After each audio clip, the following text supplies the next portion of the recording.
Halo, good afternoon all student. How are you? Ya, teacher harap untuk Isaac IPA semua di dalam kondisi yang sehat ya. Oke, sebelum kita melanjutkan materi kita, belajar biologi, alangkah baiknya kita berdoa terlebih dahulu. Teacher undang masing-masing kita berdoa di dalam hati. Mari kita berdoa. Oke, doa selesai. Oke, baiklah, kita akan lanjutkan materi kita tentang gametogenesis pada pria. Jadi, gametogenesis itu adalah pembentukan gamet atau disebut dengan alat kelamin. Nah, untuk pria dikenal dengan istilah spermatogenesis atau pembentukan sperma.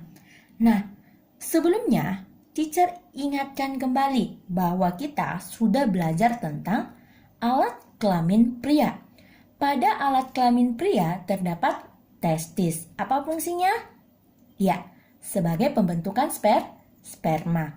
Namun, di dalam testis terdapat bagian yang khusus membentuk sperma yang dikenal dengan, ya benar, tubulus seminiferus. Tubulus seminiferus itu sendiri adalah bagian yang berfungsi untuk pembentukan sperma. Dan di dalamnya juga terdapat sertoli yang berfungsi untuk apa? Ya, memberikan nutrisi pada pembentukan sperma.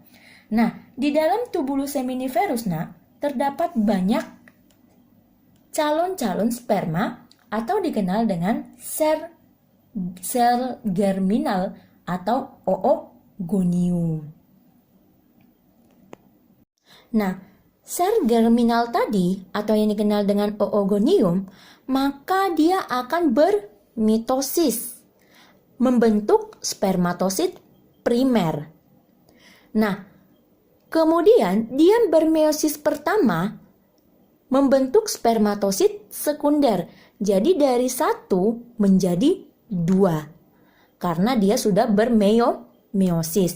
Berbeda dengan bermitosis. 1 tetap 1. Nah, kemudian selanjutnya dia juga akan bermeiosis kedua, si spermatosis sekunder.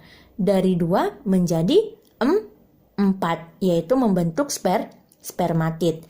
Selanjutnya, spermatid akan bukan bermeiosis lagi, tapi namanya diferensiasi.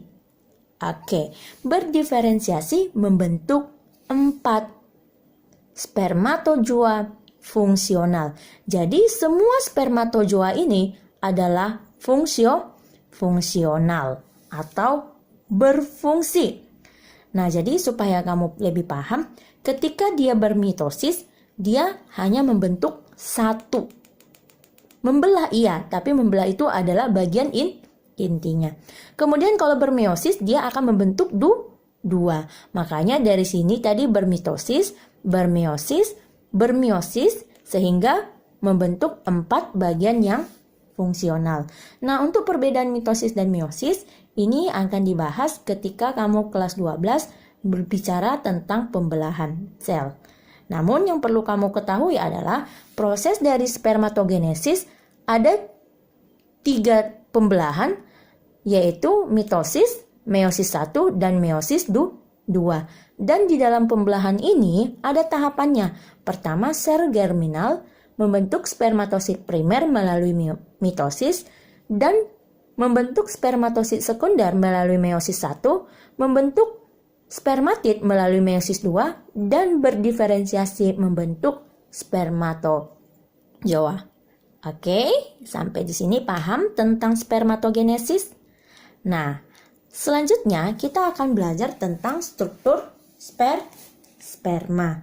Nah, kalau pernah lihat gambar, pasti kalian tahu, oh ini ternyata bentuk sperma. Iya, jadi ini adalah perbesaran 10.000 kali. Baru kita bisa lihat bentuk seperti ini. Nah, jadi strukturnya itu ada 3 bagian, kepala, bagian tengah, dan ekor. Nah, di mana? Di kepala itu terdapat bagian akrosom. Apa ini akrosom? Jadi akrosom ini adalah bagian yang menghasilkan enzim hyaluronidase dan akrosinase atau proteinase yang berfungsi untuk menembus sel telur. Jadi ketika dia mau menembus sel telur, bagian enzim inilah yang berfungsi. Nah, kemudian yang kedua adalah bagian daripada inti atau nukleus yang di tengah yang hitam ini. Apa sih fungsinya? Ini adalah tempat penyimpanan kromosom